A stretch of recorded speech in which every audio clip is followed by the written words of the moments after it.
Olá pessoal do meu canal Página Divina, Paz do Senhor. Desde já estamos aqui neste momento para gravar mais uma videoaula, né, e dar continuidade ao nosso estudo que começamos aí sobre a doutrina da salvação. Como eu falei para vocês, vai ser aí de 15 a 20 videoaulas só sobre a doutrina da salvação. Mas como falei, de uma maneira básica, simples, sem tanto arrodeio, né, sem tanto enrolation, e onde eu vou criar apenas para vocês, como falei, uma espinha dorsal, que é uma meta, um caminho para que vocês possam, por este caminho, ter mais facilidade de desenvolver a doutrina da salvação com maior facilidade. Antes de tudo, eu quero pedir a vocês que se inscrevam aí no nosso canal, porque é importante, é bom para divulgar o nosso trabalho. Dê o seu joinha, aquele dedinho que está assim, ó, você aperta lá, dá o seu joinha, o seu like, e aí vai ajudar na divulgação do nosso trabalho, entendeu como é? O nosso objetivo aqui é ajudar vocês. Então a gente ajuda vocês, vocês nos ajudam aí, compartilhando nossos vídeos, se inscrevendo no nosso canal, dando o seu joinha aí. Geralmente eu não gosto quando assisto um vídeo no YouTube, geralmente quando eu vejo um bom conteúdo, eu geralmente dou aquele joinha. Principalmente quando eu vejo, entendeu, alguém falando sobre a palavra de Deus, eu gosto de chegar lá e dar aquele joinha, de me inscrever no canal, para ajudar aquela pessoa a divulgar o trabalho dela. Então ajude aí, me ajude a divulgar o meu trabalho no YouTube, que é o canal Página Divina. Dê o seu joinha, se inscreva. Ao se inscrever, você vai lá e ativa o sininho, porque cada vídeo aula que eu postar aqui nesse canal, você já vai receber de imediato, certo? No seu celular e a sinalização para você assistir.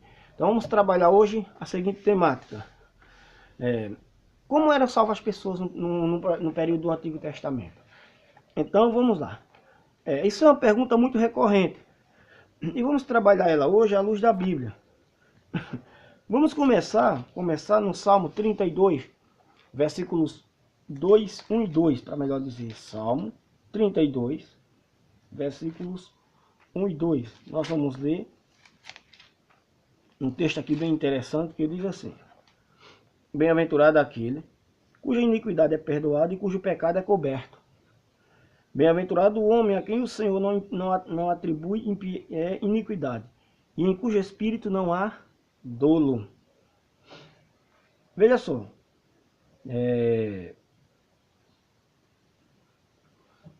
Se quando você começa a observar esse texto sagrado aqui, você vai ver o seguinte, que o salmista Davi aqui, ele acreditava, entendeu, na graça de Deus, entendeu? Acreditava na graça, na salvação, no perdão dos pecados pela graça, lá no Antigo Testamento. Então, quer dizer, a graça sempre esteve presente em todo o Antigo Testamento, tá claro?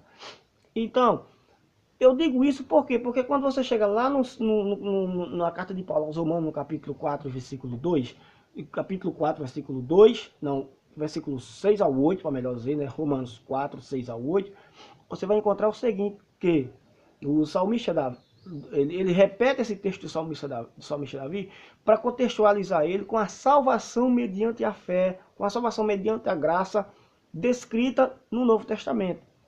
Então, ele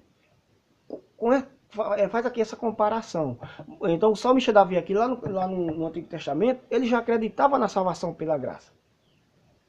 Entendeu? Então, o que acontece? E quando você observa, você vai ver que no livro do profeta Isaías,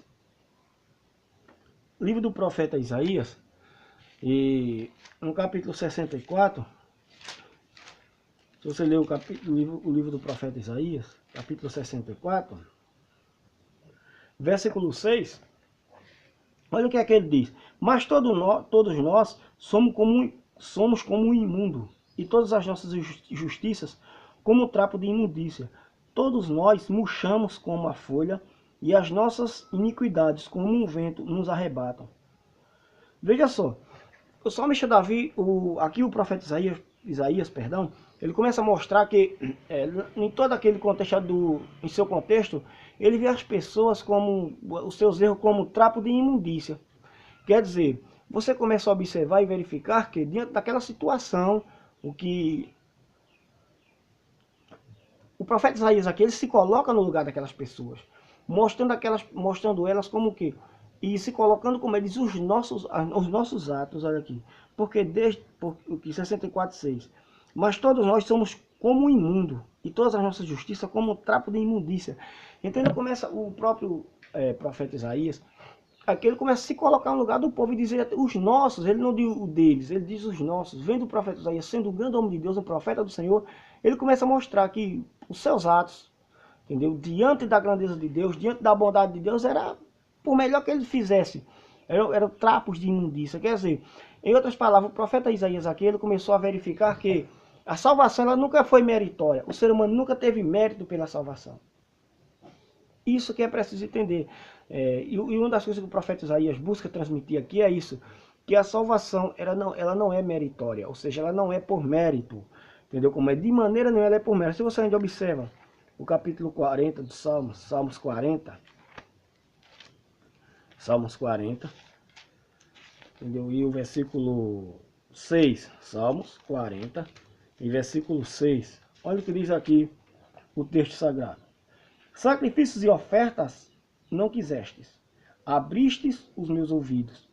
Holocaustos e ofertas pelo pecado não requeres.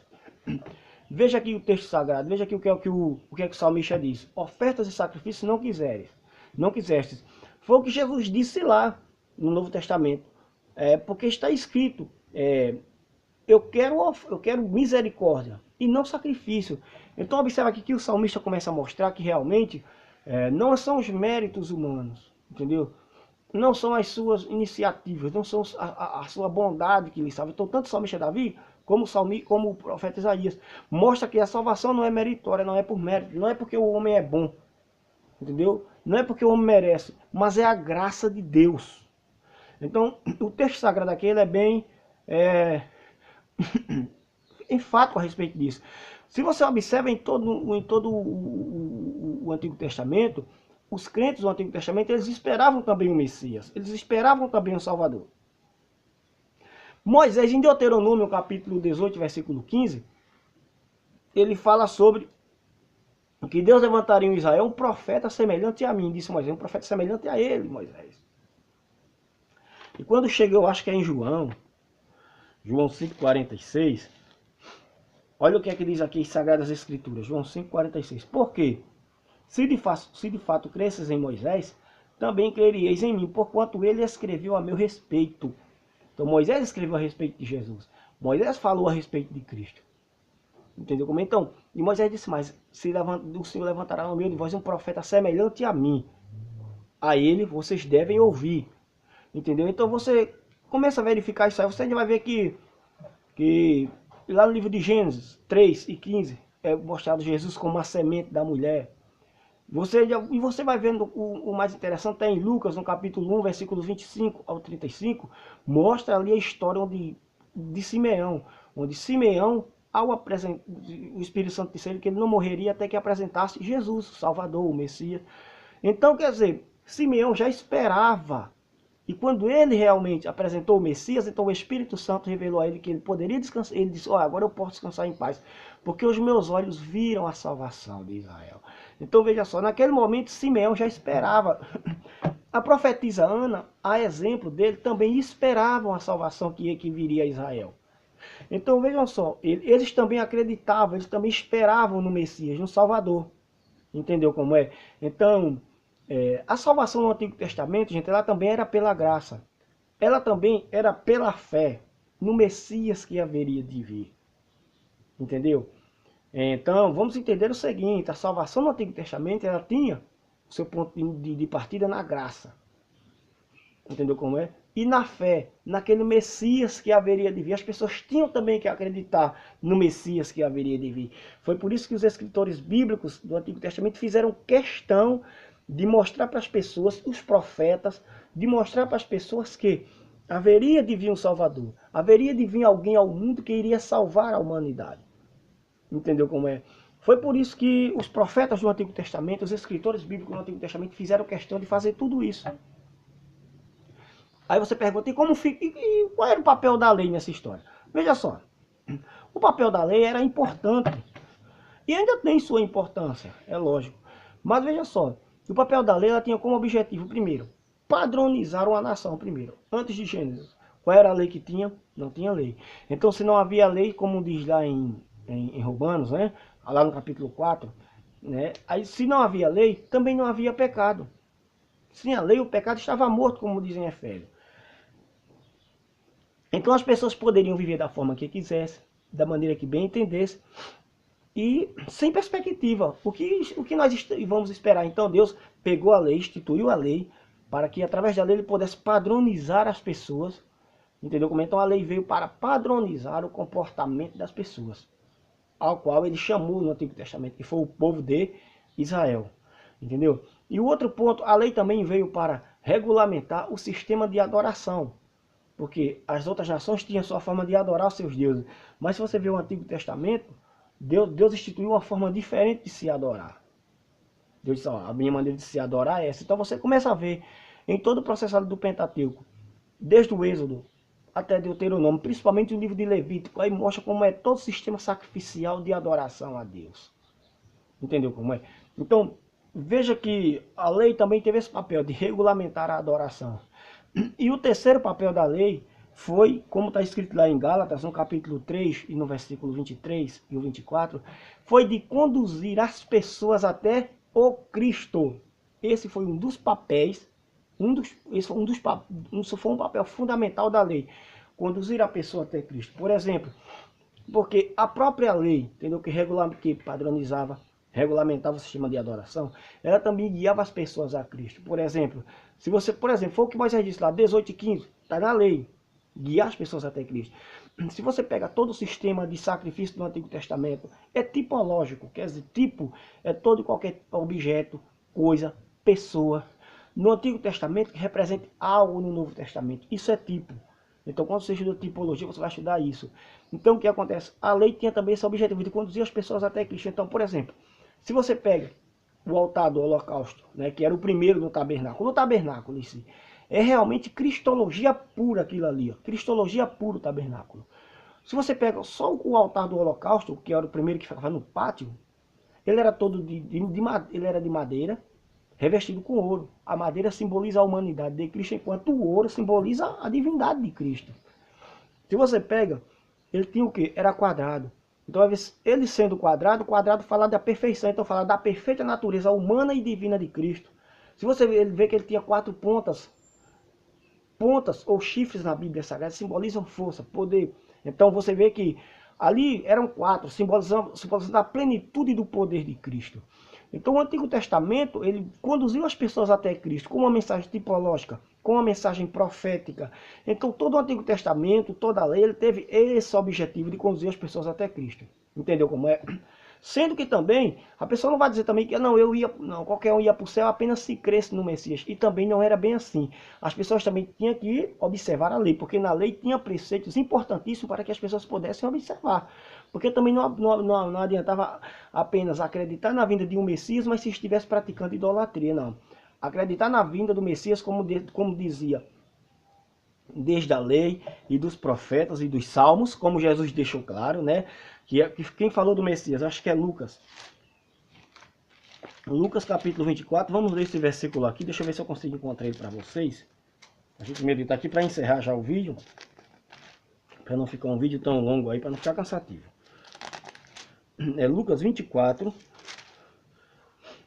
fala sobre quando os discípulos no caminho de Emaús. Veja só, Lucas capítulo 24.